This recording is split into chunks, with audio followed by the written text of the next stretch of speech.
Hello everyone and welcome back to the FIT AZ-900 Azure Fundamentals Masterclass.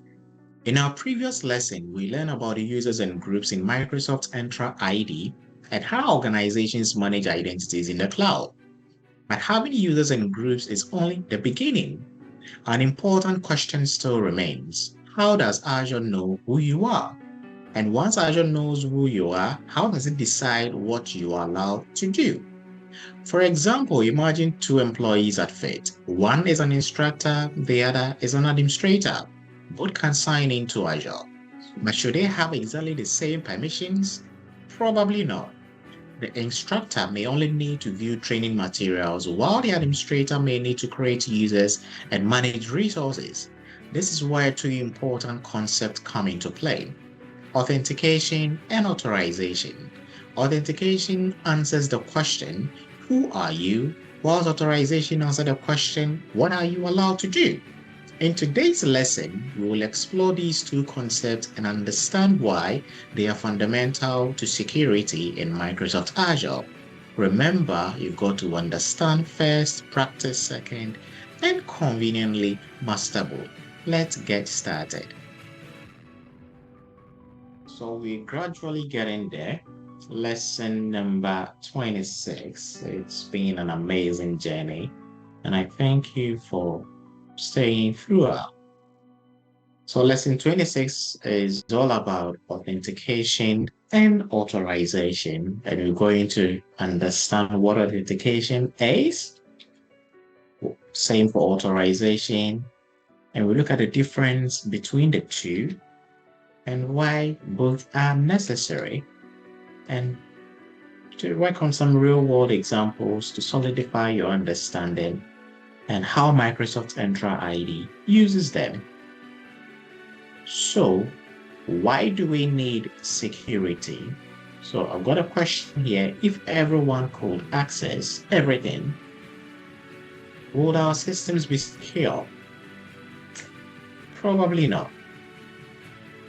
So organizations would need to verify identities, control permissions, and that is the reason why we need security. Now, let's look at authentication. So authentication basically means proving your identity. And the question here is, who are you? So password can be used for that. Multi-factor authentication code, maybe if you're using a Microsoft Authenticator app, fingerprint, and even face recognition for some mobile phones. Okay, so that verifies who you are. So let's look at an example. So we have staff one at FITTSGH.net who is an instructor. So the person signs in using his or her username and password. So Azure will verify his identity. So this is what we term as what? Being authenticated. So you need to have that authentication in place. So that is the first thing that comes. Now we move to authorization, and this determines what you can do with a system. So the question here is, what are you allowed to do? So example could be, okay, you're allowed to read only the files or view the reports, but you're not allowed to delete resources or create users. So that is authorization. What are you permitted to do once you get your foot into the door? So it's as simple as that. So staff one signs in successfully. So can he or she delete the storage account, create new users? And that would depend, maybe or maybe not, depending on what they've been authorized to do. So those permissions depend on what? Authorization. Okay, so there's a clear-cut difference here. So authentication will verify your identity. Authorization will determine your permission.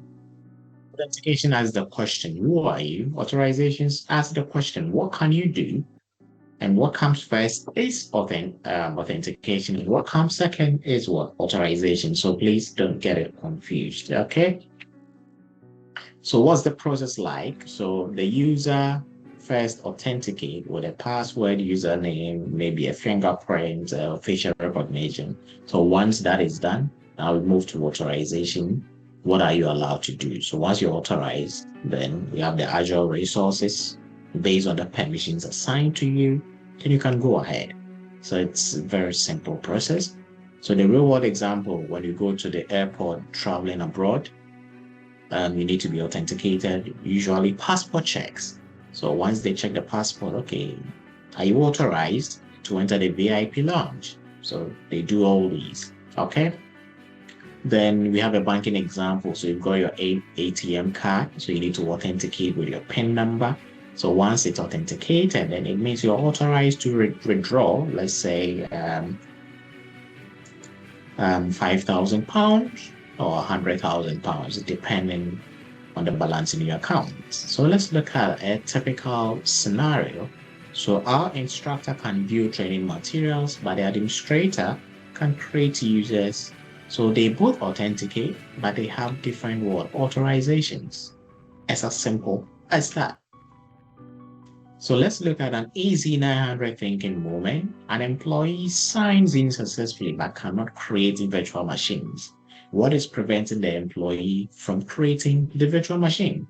Is it authentication, authorization, availability zone, or block storage?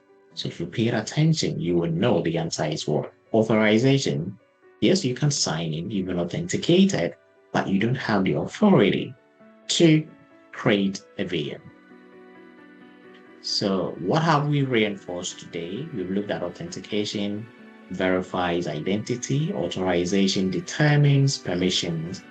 Authentication happens first, authorization happens second, and they both improve what? Security. So it's a learning journey. Don't try to cram everything in one day.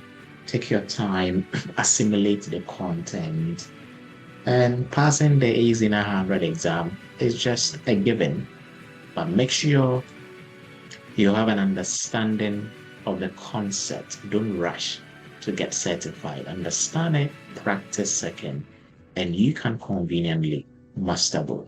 I'll see you in my next lesson. If you've not subscribed, if you've not shared, this is the time for you to do so.